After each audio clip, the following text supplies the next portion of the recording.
Conscious.Enterprises. I'm Roxana Rapacha, and I'm so honored to share this conversation with this phenomenal business leader for the high-end luxury real estate market.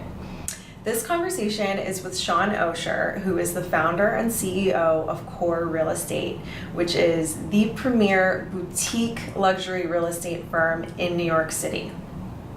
There really is something very special about this real estate brokerage, and I'm not just saying that because I happen to be a real estate agent with Core. It's actually the reason why I chose to become a real estate agent with Core. For an industry that's well known for relentless competitiveness and every man's kind of out for themselves, Shaun has somehow been able to foster one of the most inclusive, collaborative, synergistic cultures in the business world, or that I have been a part of across a multitude of industries, and I've worked in quite a few industries. Years later, I can attest to the unsurpassable standards of integrity, brand, and service at Core, all stemming from the admirable leader, Shaun Osher. In this conversation, we discuss what brought Shaun to the USA, his commitment to integrity in a cutthroat industry, the importance of philanthropy for business leaders, sustainability in real estate, and so much more. Please enjoy this conversation. Please follow us on social media on LinkedIn, Instagram, and Facebook. And you can always find us at www.Conscious.Enterprises.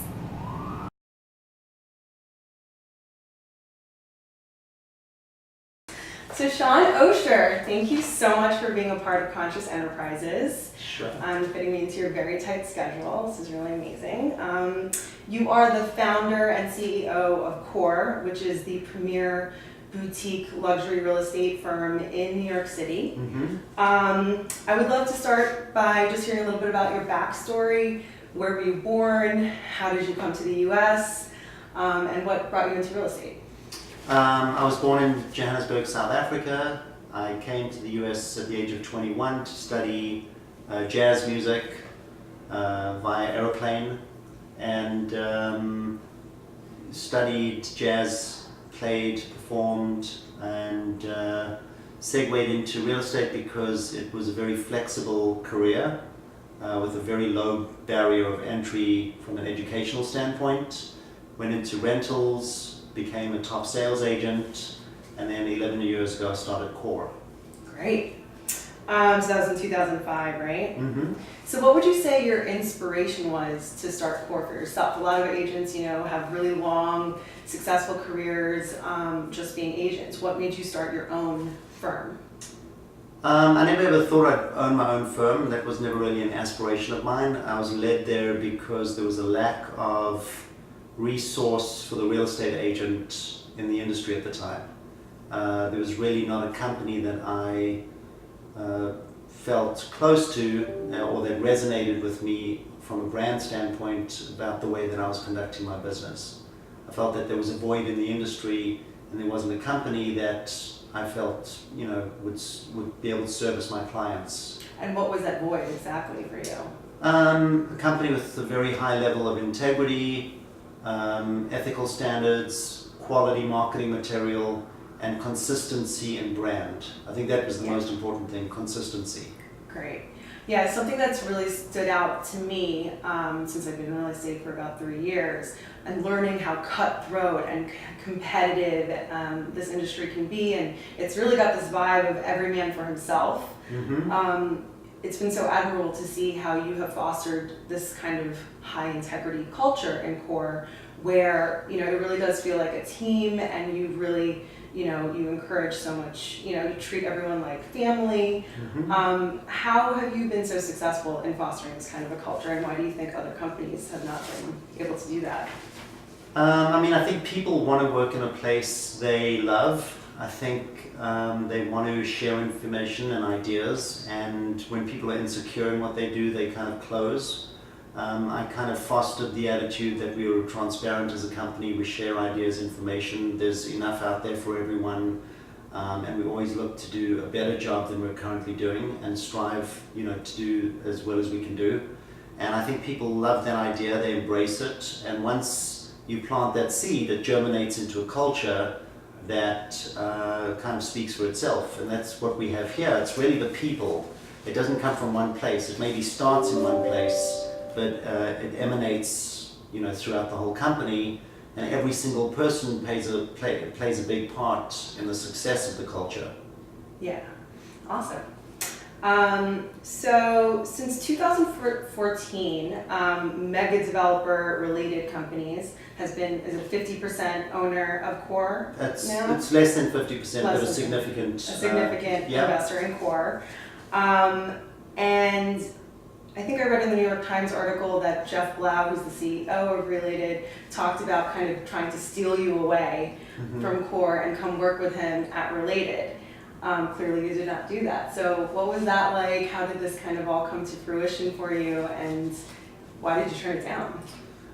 Well, we worked with Related, so I didn't really turn it down. Just the structure, was different. I think Related liked our company. It evolved organically. Did they seek you out? No, it came out of a conversation actually, and it was very organic. And I think that there was benefit to both of our involvement with each company. Core could certainly give Related something they were looking for, and Related certainly gave Core something that we were looking for. So it's really been a great marriage and a really good relationship. Why do you consider Core a conscious enterprise? What higher purpose are you serving beyond just money and profits? Well, the first thing we do is we find people homes. That's really important. We take that very seriously. We make sure that our clients are happy and we're servicing them in the best way possible as both advisors, negotiators, and salespeople. That's something we don't do frivolously.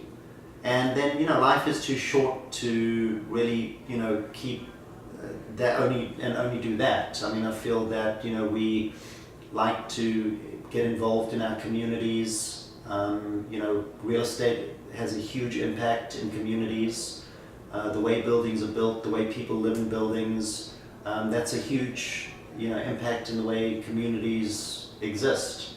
And we play a very small part in that, role. And we feel that, we like to do it with a conscious mind about the way we do our job. Yeah, I know you personally are also very supportive of a lot of philanthropic causes like the African wildlife, and you're part of, the Pledge 1%. Also, can you talk a little bit about that and what exactly that is? And well, we're in an industry where there's a lot of money, and we like to contribute back to the society that gives to us. So whether that's through Wildlife Pledge 1%, I'm also involved in a charity in South Africa through the arts, and I think giving back is a huge part of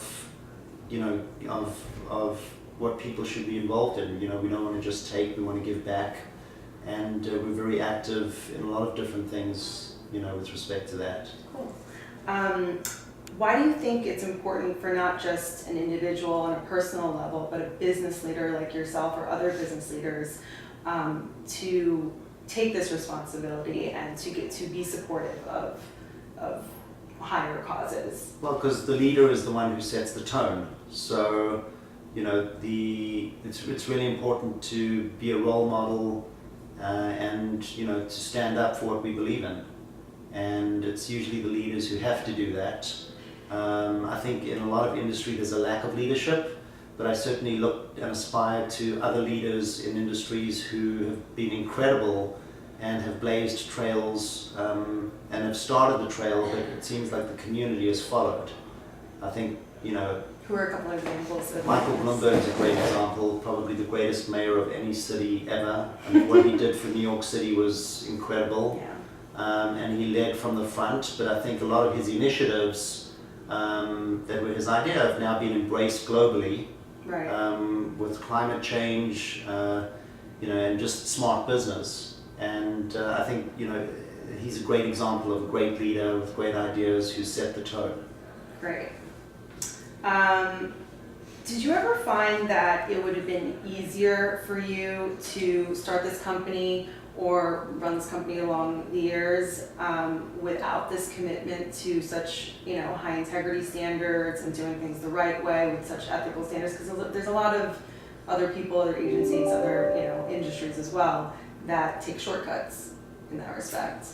It's definitely a lot of work, and it's not easy to remain consistent. But we've managed to do it because we have a very strong vision and a belief in what our culture and ethical standards are.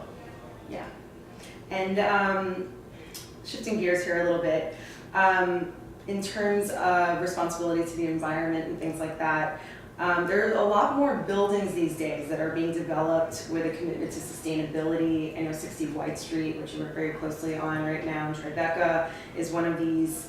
How do you think consumers and real estate agents can best support this movement? By supporting these initiatives and educating the public.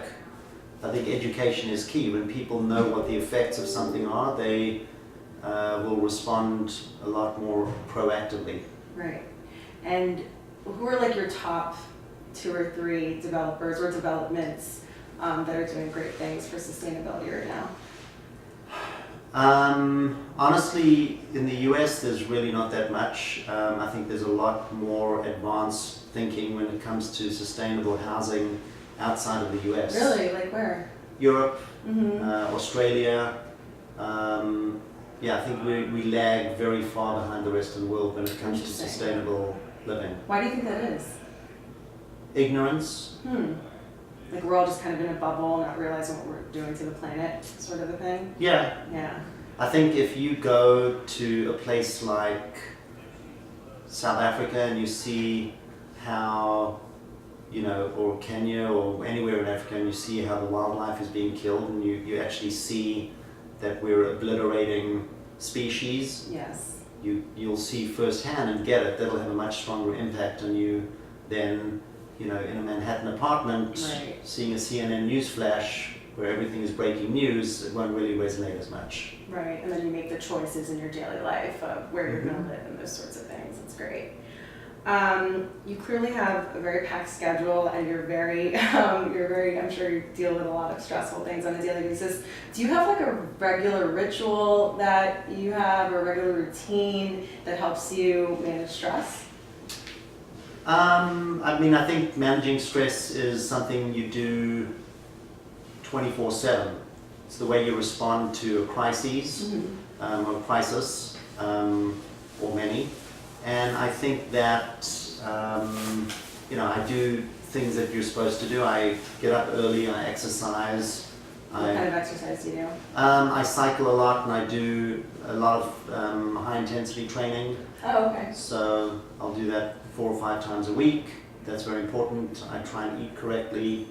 I spend a lot of time with my family, and I still do things that I love. Play the saxophone, meditate whenever I can. Do you? Mm-hmm. That's great. Yeah, so it's all a balance. Yes. And are you on a specific diet right now? What kind of diet do you follow? No, I've never been really on a diet. I Yeah. just don't eat, everything in moderation. Right. That's good. That's always the goal, right? Yeah.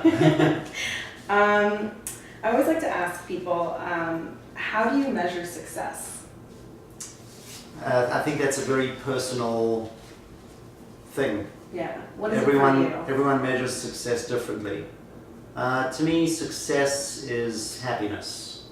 Great. The happier I am, the more successful I am, and it's the things that make me happy are those drivers. Do you consider yourself a successful person today in the industry or on the planet in general?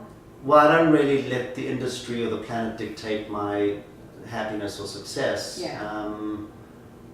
So I'm successful some of the time. Okay, that's fair. Awesome. Where do you see the world, the state of the world in 5 years from today? And how do you see yourself and CORE contributing to it? Well, CORE is a service business. We help clients, and we're very high touch. The world in 5 years, 5 years is a long time, but it's also relative to the history of the world, not that long. I think things that we should be very aware of are artificial intelligence, how that's going to change the world over the next 20 to 50 years, and how that's going to impact the service industry. There's a lot of talk about technology in real estate nowadays, and I think technology is a tool to help us provide a higher level of service to our clients, not to replace the expert. Right. And there are things that are intangible that technology can't replace, and I think those are the things that we need to continue to get better at doing. Great. And last question for you. What is a valuable piece of advice that you would like to give to other entrepreneurs or other people starting their own businesses today with conscious intentions? First, ask yourself why you're doing what you're doing. If it makes sense and it's something you're passionate about, then go for it. But until you've definitely crystallized that idea, I wouldn't start on the journey. Make sure you have a good reason to be doing what you're doing. Cool. Thank you so much, Shaun. This was really awesome. Okay, I really great. appreciate it. All right. Thanks. Thanks. Cool. We made your time.